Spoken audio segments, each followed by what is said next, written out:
hackers all think like, okay, it was healthcare. Healthcare has been a big target, and now it's casinos. So they're just going to go down the list, and they're going to get to real estate eventually. Disasters happen. My name is Josh Berkowitz, and this is Crestview the Cave podcast. This podcast is designed to help you master the insurance claims process. Join us for our next guest.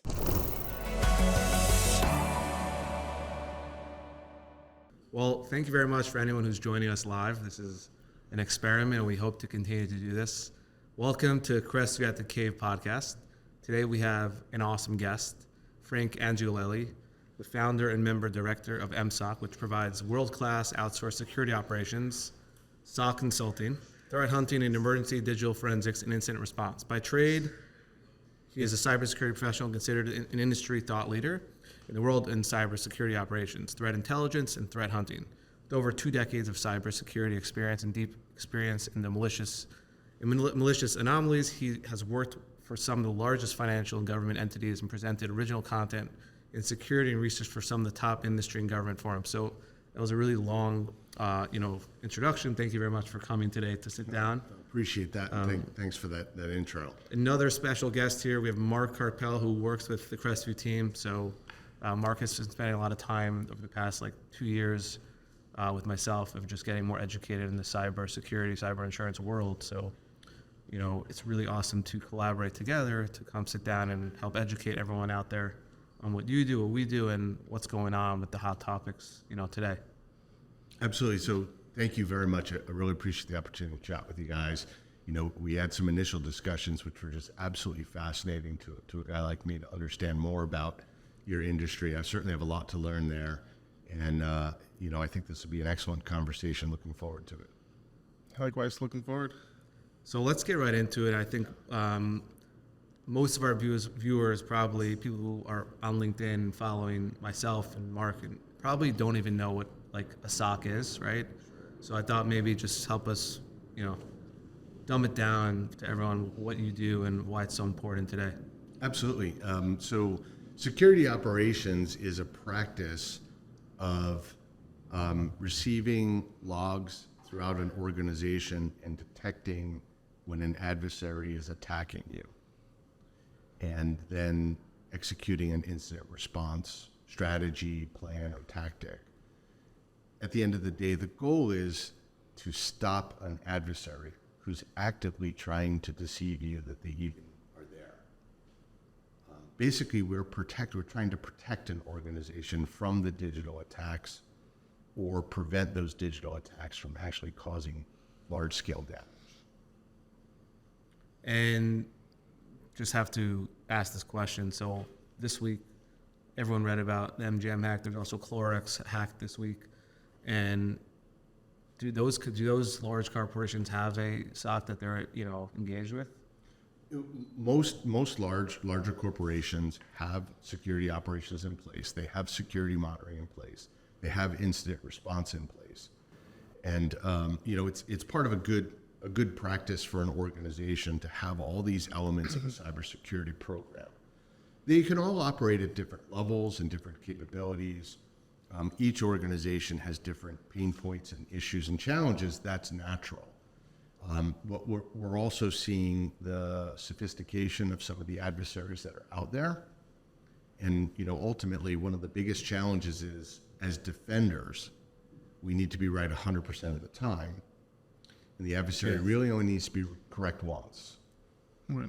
So it's not an easy, at the end of the day, the way I like to describe this is, my adversary is sentient. Okay. We had discussed a little bit about some analogies, and it's almost like driving a car, and you have a temperature gauge that lights up when the car gets hot. But in this scenario, the car is actively trying to deceive you. Right. And you still have to find that the temperature has gotten too hot, and you have to do something about it. It's kind of like that. How long have you been doing this now? I've been doing this type of work since before they even called it this type of work. Right. If I had to take a guess, it would probably be around 2000 or so. I started specializing in security, and that was because by curiosity and whatever skill that I've got, I was finding adversaries in networks. Sure. Way back, we were talking like 2000. This is before any tools exist. And we were talking about being a blue team hacker, right? Right. To do that type of work back then, there were much less tools. So I've been doing this for a very long time. I've seen a lot of trends, shifts, and a lot of challenges, which, part of what I'm so thankful about this platform is I'm hoping to share some of that with the community, with the public. Sure. Sure.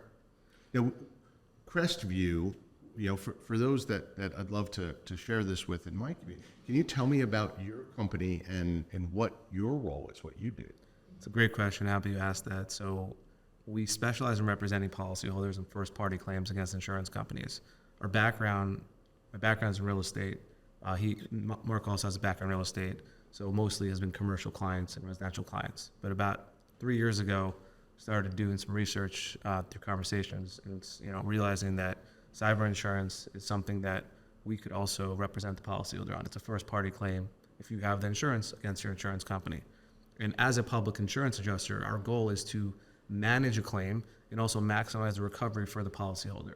So when you're looking at it, to make a comparison, when you have a property damage, you have a large fire, we want to make sure the insurance company is going to pay our policyholder to indemnify, to put them back to pre-loss condition. So converting that same methodology, what we use for the property damage, and have perfected that system, take that to cyber insurance, where it's a whole new world and a lot of ambiguous, information in the policies. It's not as policy for a cyber insurance policy is not as, detailed and well written as the property damage claim at the property policy. So therefore, there's a lot of more ambiguity what is available to the policyholder. So therefore, when we're involved in a loss, we're helping navigate to make sure the policyholder knows what's available to them. So, and there's so many different coverages that are involved in a cyber breach. So we're able to quarterback them, bring in experts like yourself, bring in experts like forensic accountants to make sure and quantify the loss and help quarterback that whole claim. So you, if I understood this right, you read through the policy. Yeah. You work on behalf of a company, speaking to the insurance to help the company maximize what they're getting from the claim. I mean, that's a complex, to me, Yep.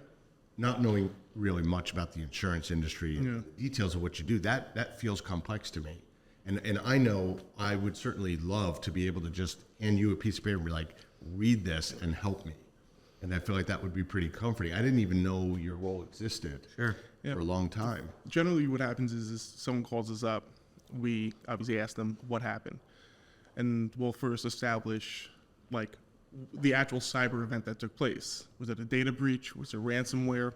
And once we've established what's been going on, you figure out the other losses that have taken place. If you have a data breach where someone's stealing your personal information and they're throwing it all over the internet now, and it's false information, it's this, that, the other thing, there's coverage for reputational loss. And now people are defaming your character. So it's every situation is unique. We take each case, case by case, and we assess what the initial peril, the cause of loss really is here. And then once you've established that, we understand the type of coverage that, the policy's allotting, and whatever items fall under that category that the insured's entitled to make everyone good again. And just to that point, the insurance companies right now, and we've built some experts, like relationships with people like yourself and other ex-law enforcement guys that have been, working in cyber that are on our team, that are also consultants for insurance companies. They really know how to prepare the claim to insurance, and those are people that we've kind of called like our cyber ops team. Insurance companies have no idea how to handle this stuff right now. We're probably now getting more calls for cyber insurance, probably at least a couple a month right now. Can't always help them because maybe they don't have the right coverage, but we're seeing a lot more, calls to us or for help. But insurance companies have no idea how to handle this. So really, we're able to help quarterback them, navigate the client. And to clarify, the need for us to bring on these cybersecurity experts is that the claims process when it comes to cybersecurity losses has not really been defined just yet. It's Claims process. Claims process has not really been defined yet. Because the reality. Why don't we is, break that down? Yeah. So dumb it down.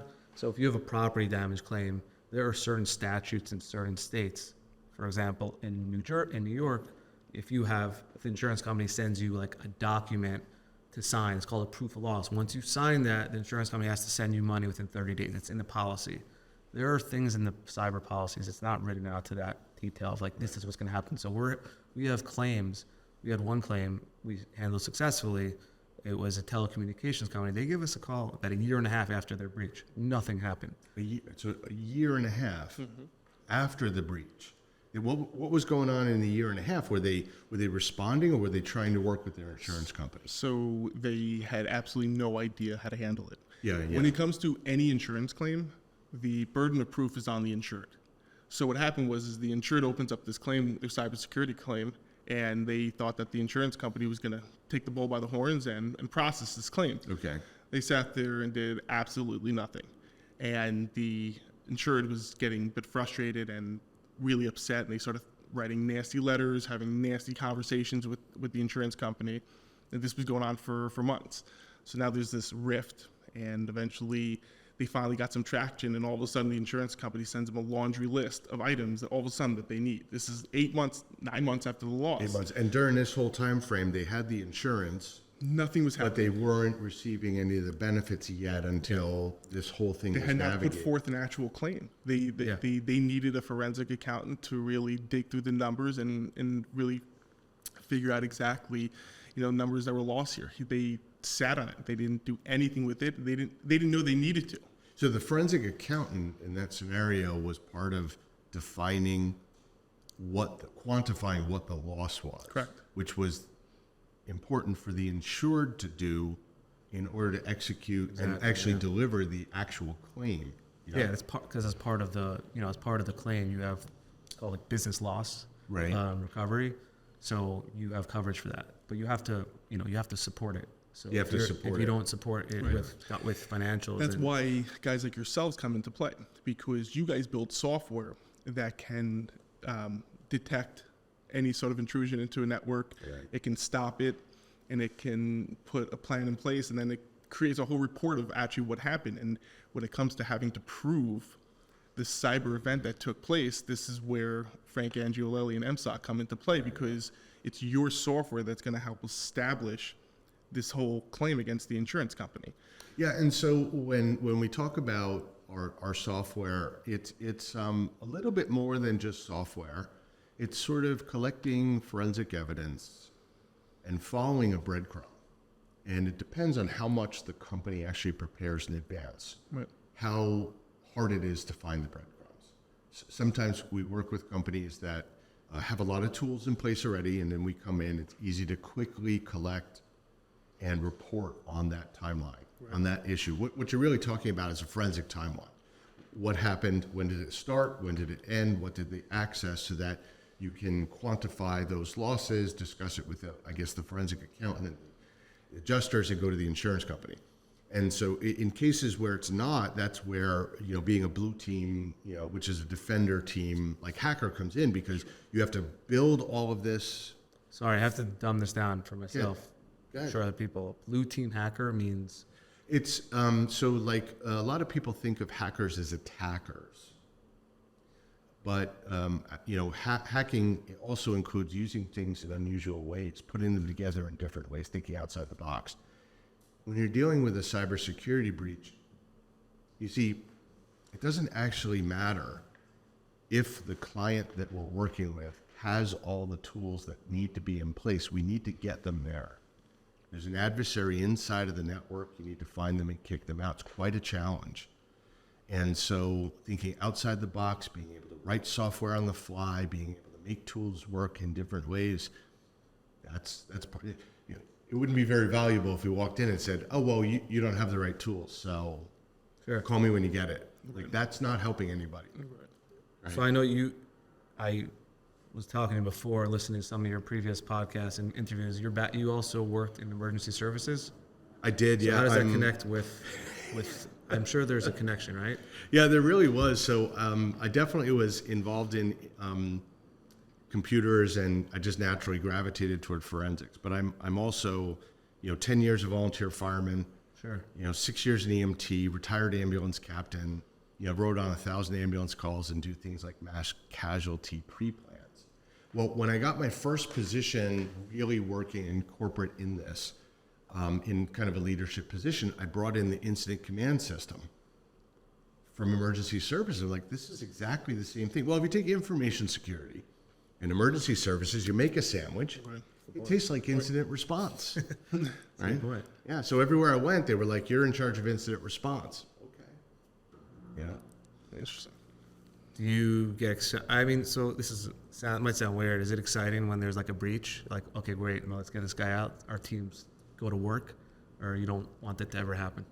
I mean, I would definitely prefer if it ever happens. I mean, our objective, certainly with our services, is to block, frustrate, and respond quickly to adversaries. There's nothing more satisfying than knowing that somebody is attempting to attack the systems and you've severed their access and you're frustrating them. And so, at the end of the day, all of these things align up to just delivery of what a client needs. It's a highly technical subject. Sure. It's difficult to wrap your arms around. It's very deep, but it's very satisfying. Is it exciting? It's exciting in the way that, like, a firefighter would be rescuing somebody trapped on a 4th floor in an apartment building. Like coming out. You're getting you're going to get some measure of a rush, but it's because someone else is in danger, and the goal is to respond and save that. Like that's that natural alignment. And everybody that works in my organization is just naturally, like, they all understand this is what we're doing. Right. So I was thinking this last night, and a lot of our clients are real estate holders, right? So we have people who have own one building, or people who own hundreds of buildings, right? People developing buildings, and there's a lot of finances involved in their corporation, right? They're receiving rents, paying other vendors. Is it important for companies like that to potentially explore like an mSOC situation for themselves? Yeah. Well, I think that Because I doubt it. I could think that no one's thinking about this, but thinking to protect themselves. Yeah. Because another thing to add is we were talking, the hackers all think like, okay, it was healthcare. Healthcare has been a big target, and now it's casinos. So they're just going to go down the list, and they're going to get to real estate eventually. I think the real bigger question here is, how vulnerable is society? Forget just real estate companies. Everyone in general. Everyone is susceptible to what's happening here, and it seems as though it may seem that way, and partially because we're seeing in public, real public view of the companies that have gotten hit. There are a large number of companies that haven't, and we don't hear about that. Is there vulnerability? Yeah, I think it's a pretty fair statement to say yes. Mm-hmm. And if we think about this over like a 20-year period, right? So the companies that are large now, maybe they are well protected or mostly well protected, but there's growing companies. And those growing companies are going to have to implement security before hopefully they become a target. And then there's smaller companies that may think, well, that could never happen to us. I can think of a very small company that experienced an $800,000 loss in one incident, and they were minutes from losing another 1.2 million. Right. That can be devastating to a small business. So it's kind of a cost that I think, like insurance, needs to be baked in to a corporation, Sure. or an entity. Yeah. Like they're paying for insurance, they also should pay for SOC. Right. how skillful are these people? These people, creating these cyber attacks. So the adversaries I've faced throughout my career range from, what we would refer to as probably low-skilled, like just targets of opportunity, to organizations that have spent 3 months just to recon what the organization is prior to starting a very slow and small attack. Mm-hmm. That's extremely difficult to detect. Right. And so when you think about that investment from an adversary's perspective, they're spending time and money focused on your organization to map it out over a 3-month period. Right. They're going to know it pretty well. Right. Yeah. So there's different ranges. Now, protection has different levels too, right?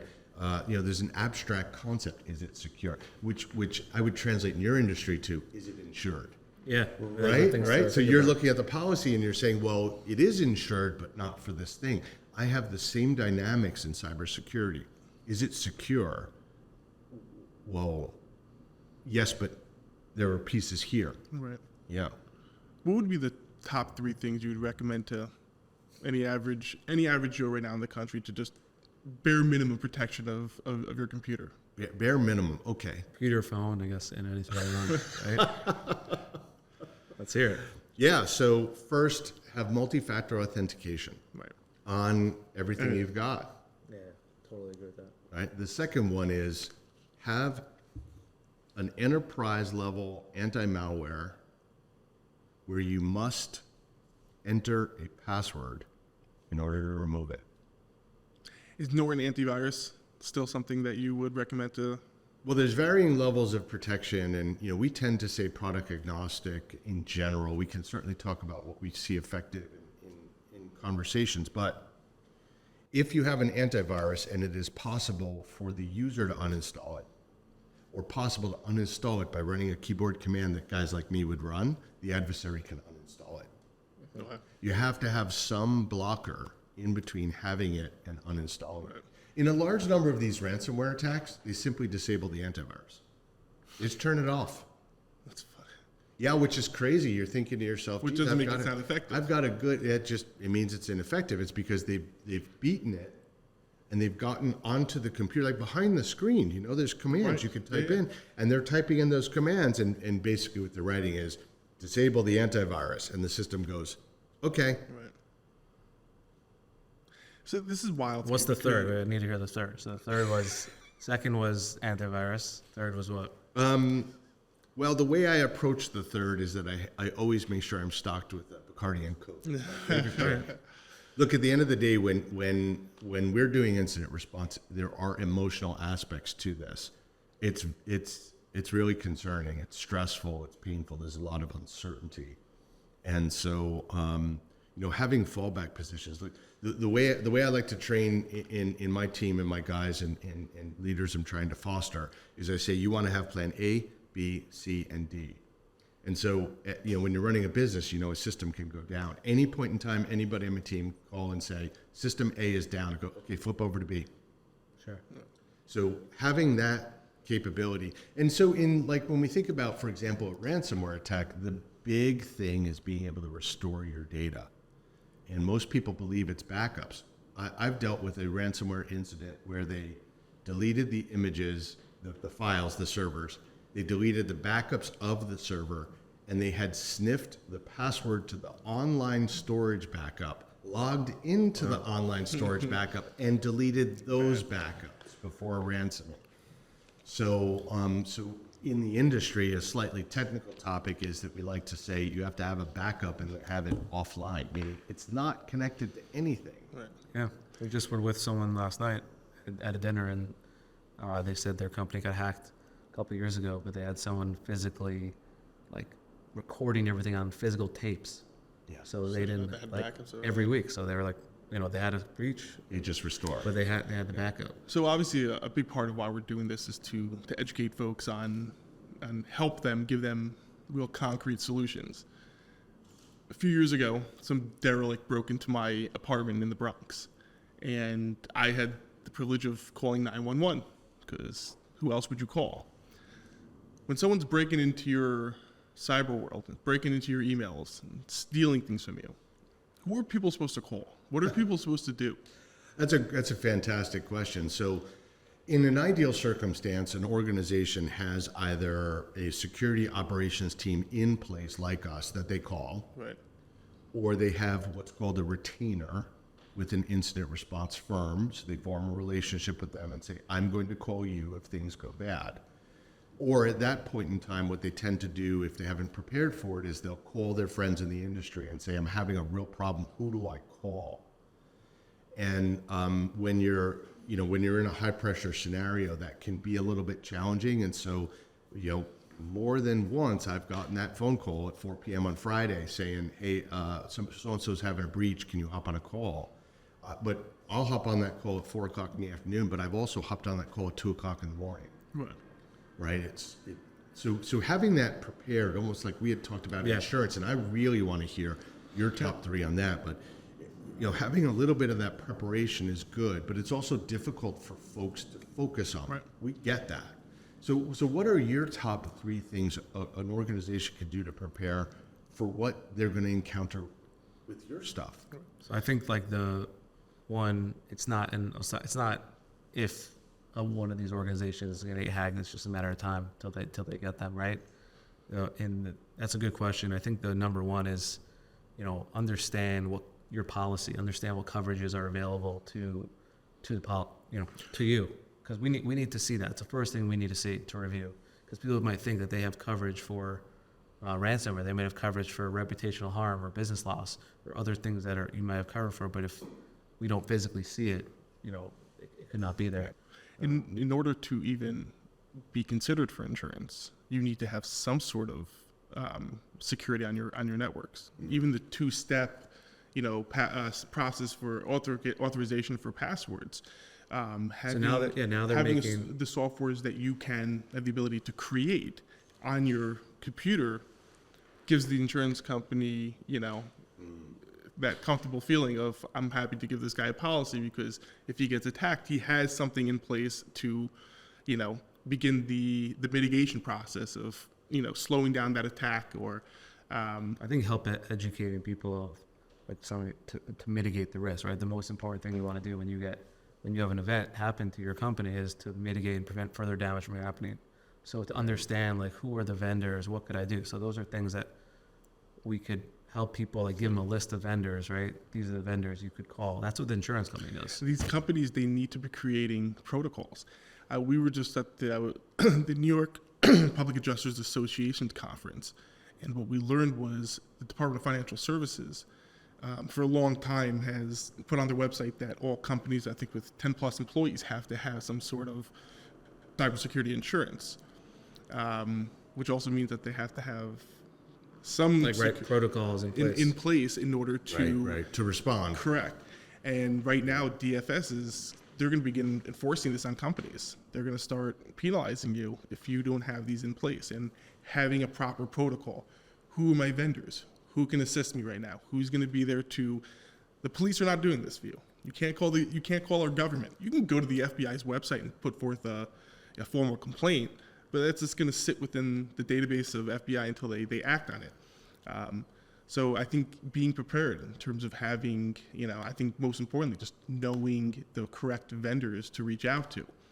People can just call us, even if you're not even there to make a claim. We have connected with so many different vendors that can help, clients out there. Even if you have a client of yours who's just trying to understand something in their policy, happy just to explain it to them, just to put them in that right direction so they, have an understanding of what's happening. Again, the adjusters on the insurance side of things don't know anything on technology. You need someone who understands the policy, who understands cybersecurity, and who can guide you through the process, because that's where we are right now. Unfortunately, that's what it is. Property losses today, someone can go speak directly with the insurance company, handle it on their own. Cybersecurity, it's a very, very specific process right now that requires people in the thick of things our business practices are helping to scope, the claims process. Our work is doing that right now. And we're responding to audit requests from customers where they're saying, my insurance company is saying, this list of, first it was 5 questions. Now it's probably Then like it was 200 7. questions. And now I'm hearing some people say it's like, 350 questions. And so we help them articulate that to an insurance company, because it's important to be accurate in your statement to them. Yes. And the insurance companies appear to be increasing their specificity. Yeah. So Saying you Yeah, really they're getting- have to have this cybersecurity stuff in place. You need to have it in place, or we're not going to insure you. Or we're They don't not want gonna to. insure They don't want to have the you. risk of insurance. It's like someone, and I think it's very relevant to like a property. If a property is going to be insured and they have a 40-year-old roof, let's just say, insurance company is going to come to you. Most insurance companies will send you a letter saying, maybe 3 months after they down the policy, say, listen, Frank, you need to replace your roof, or we're not going to insure your house anymore. So the same things happen with cyber, of saying you need to put all these things in place or we can't give you insurance. And I perceive from my chair that that's a consequence of all the hacks that are happening right now. The insurance companies have got to be paying out a lot of money. They're losing their pants. And they're losing their pants, and so they're realizing Yeah. you can't just write this policy. Right. I was just about to say that it used to be that, I forgot who was explaining this to me, before they actually were writing cybersecurity policies, actually in your home policy, and I forgot what the term was, but there actually was coverage for cybersecurity. Then eventually, like, they actually started writing cybersecurity policies, and the language was so vague that it left the insurance companies vulnerable to, heavy claims. Yeah, the heavy claims. But since then, the language has matured and they've gotten more specific, and they're not leaving themselves open to. I think it needs to, both in your industry and also in ours. So you had talked about sort of leading on this. So we do things that are like visibility assessments for an organization to help them identify blind spots before the attack comes, because that's where a lot of companies do get hit, is they have this blind spot, they don't know about it. And all of that is an evolving maturity right now. And I think that's one thing to add to help educate, larger corporations or even smaller groups to do things like that, to consider looking into exploring of having someone just look at our whole system and see what's open to exposure. Like how could someone hack us, right? Because we want to be secure. So that's something that people should be more proactive about. I mean, It'll help them at the end of the day.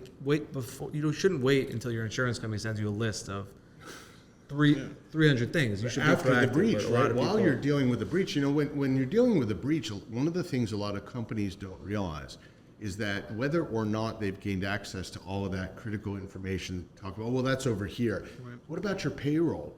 So one of the enormous stressors that organizations deal with is that their payroll system goes down.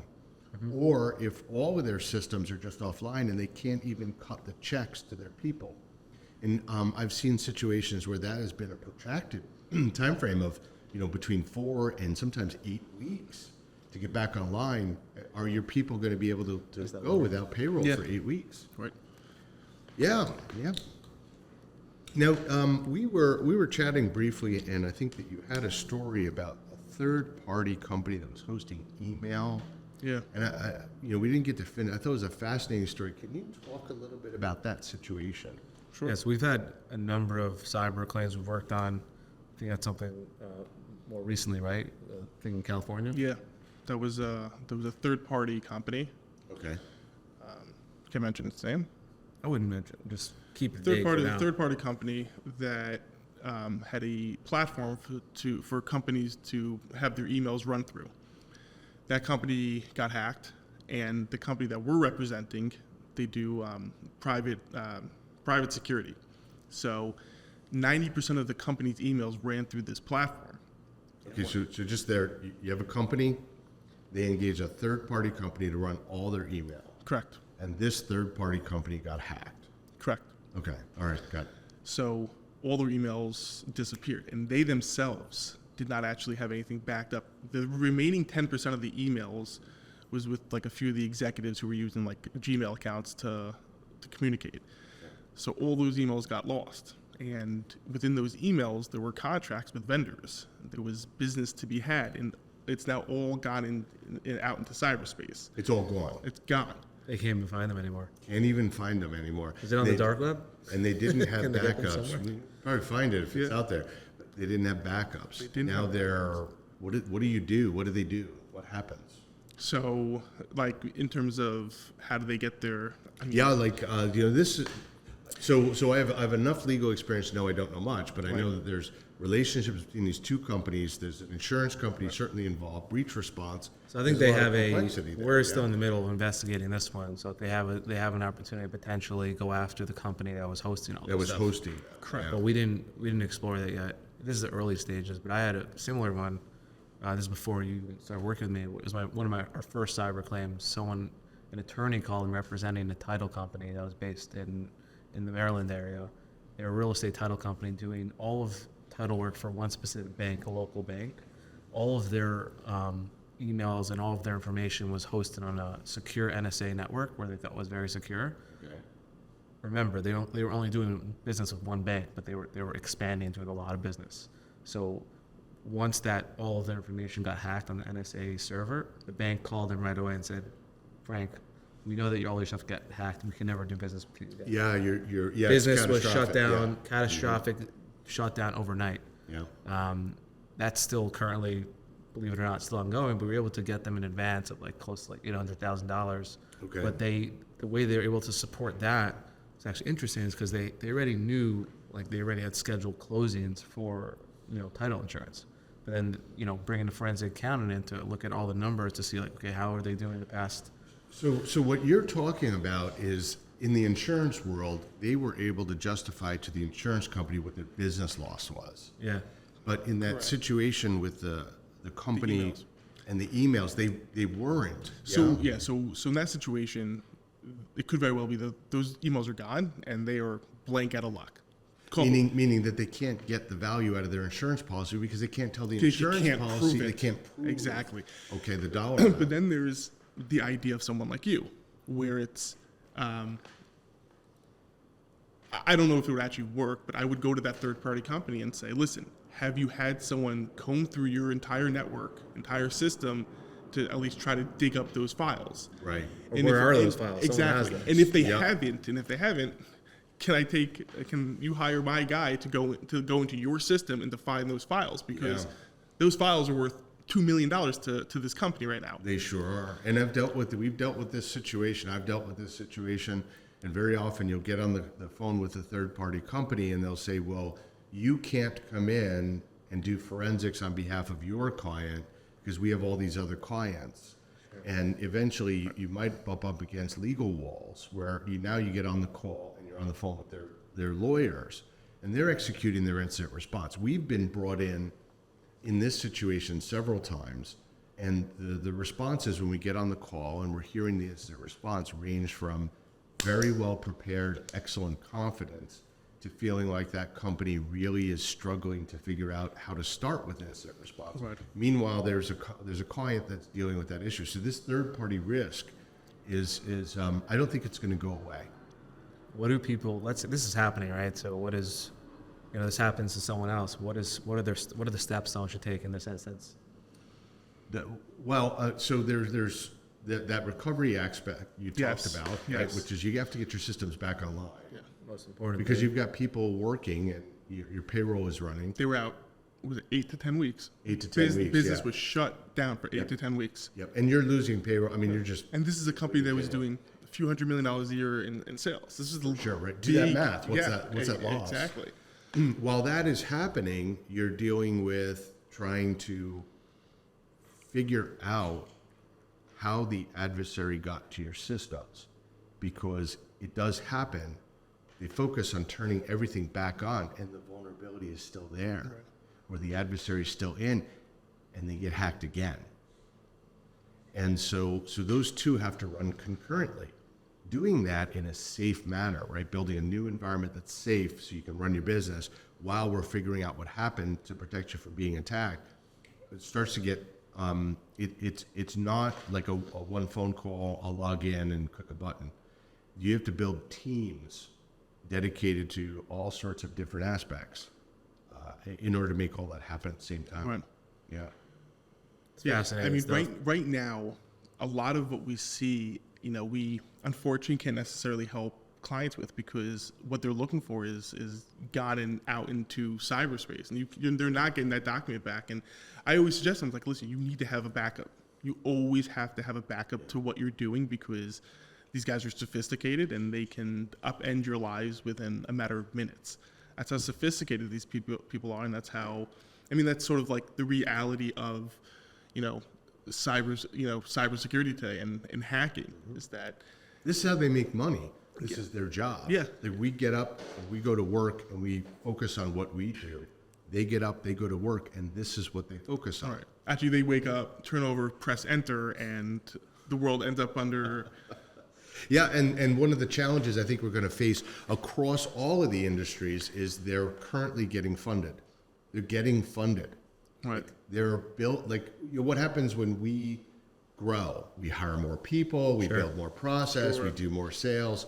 And so this thing can grow. There's a lot of analogies throughout history that are similar to this evolving aspect in our industry right now.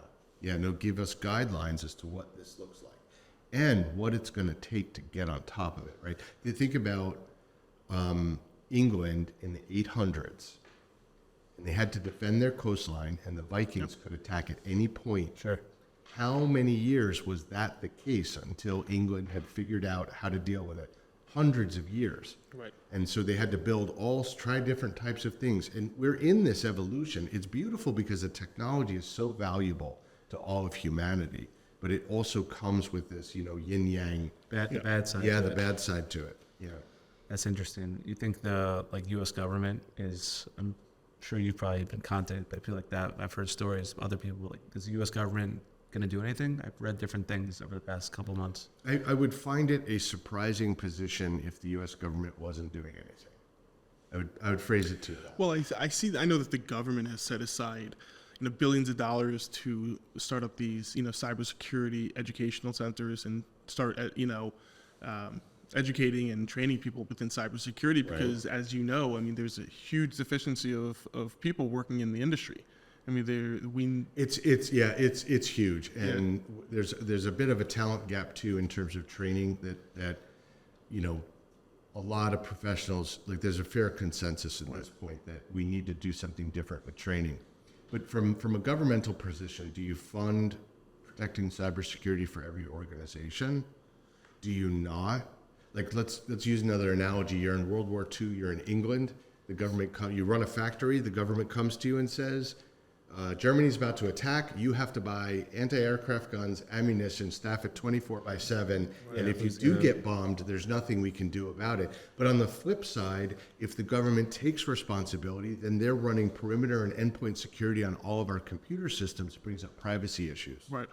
I read somewhere that, we'll see how, I guess one of the things I wrote down here was, what's the future with cybersecurity and insurance? Like, if insurance companies are losing their pants and losing so much money, eventually insurance companies, everybody knows, is in the business of making money.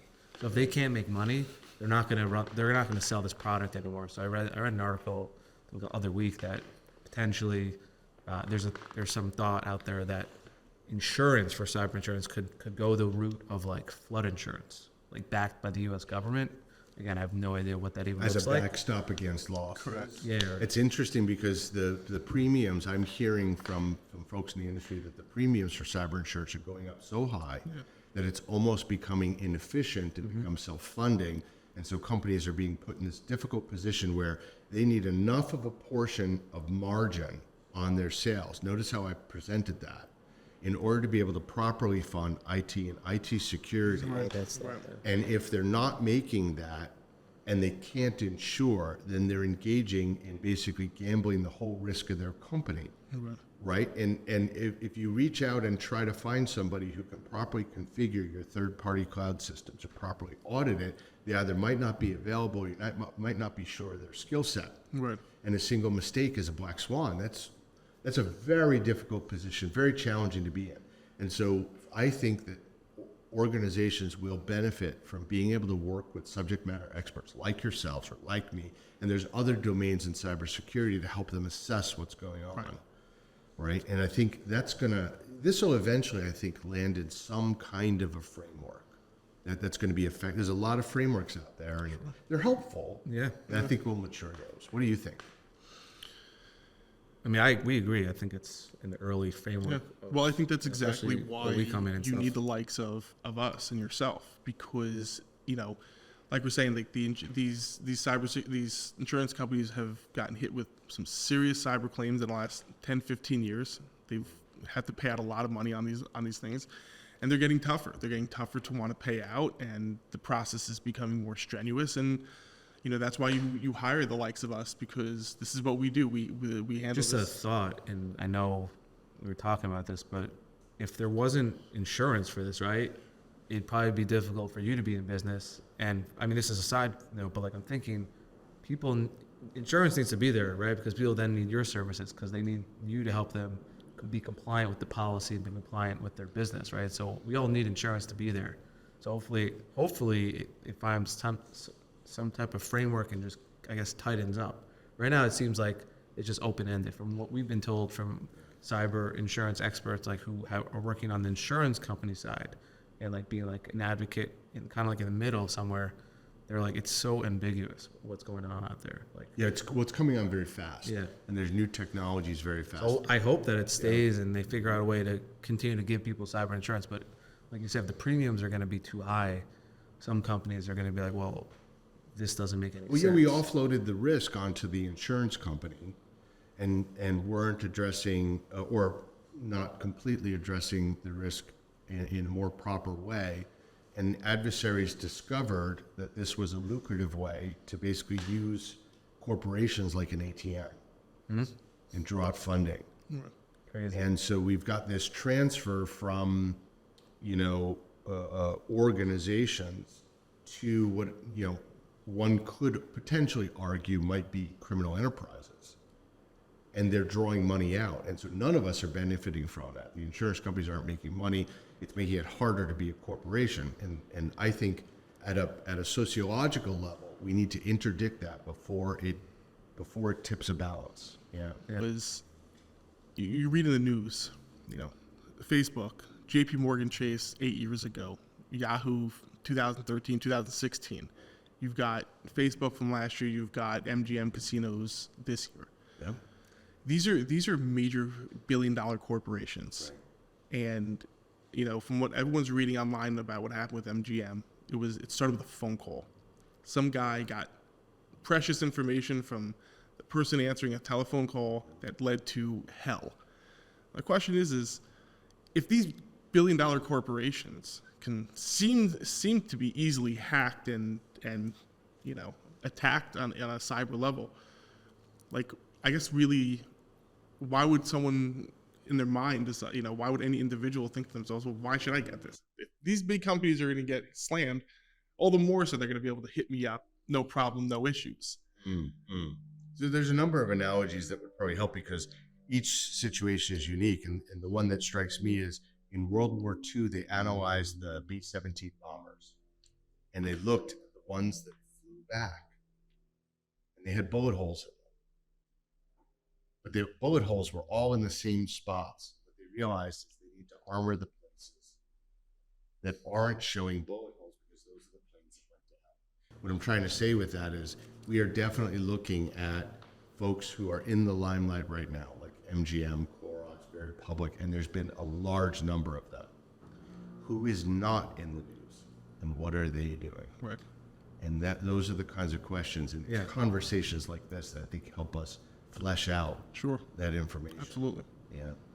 Yeah, I don't think MGM has a public adjuster, so they definitely need one.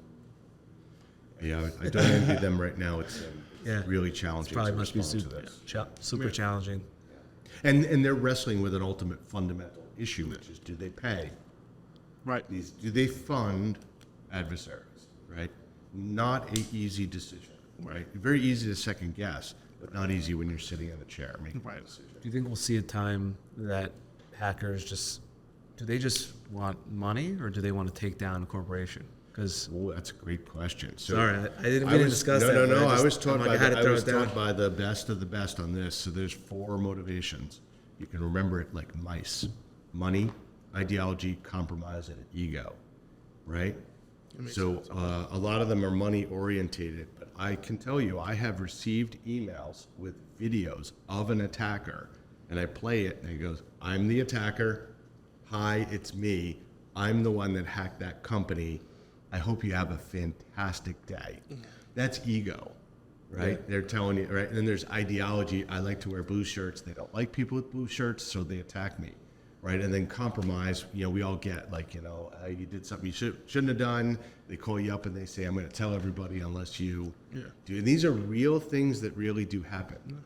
We've dealt with IT people that have used servers as crypto miners. We've dealt with internal people wiring money out. There's all sorts of challenges there. Sure. At the end of the day, these things do happen, and they can happen. And I think we're all here. We see what happens afterwards, trying to help people know what to do before. 100%. I think this was really, at least for myself, very educational. I enjoyed this. I learned a lot. This is good. I Yeah. should do this again. I really appreciate the opportunity. Thanks so much. Thank you for coming for coming, coming to, come to the cave. It's a good place for us to, in the past we've had more people like centralized real estate, insurance attorneys, but I feel like cyber is something that it's a hot topic. So it just turned out that we had this plan and it worked out well. And the truth is, when we go to Alex's fireside, Yes. it's an opportunity for people to gather and one of the main topics that always comes to conversation is, the need to educate the rest of society on what's really happening here, because it's a real threat and everybody's vulnerable to it. Even I hate to say it, even with the protection, even with the two-step authorization, even with the protective softwares, these guys are. There's different levels. They're ambitious. There's different levels of exposure. These hackers are ambitious, and they'll get cute and they'll clever. I just wanted to end it, I guess, for the live folks, but thank you very much for coming to Crestview the Cave with the conversation with Frank Angiolelli today and Mark and myself. So look forward to, doing more of these, and hopefully you enjoyed it, and, give us some good comments if, happy to get on again and talk more, have a follow-up on this. Have a wonderful day. Thank you.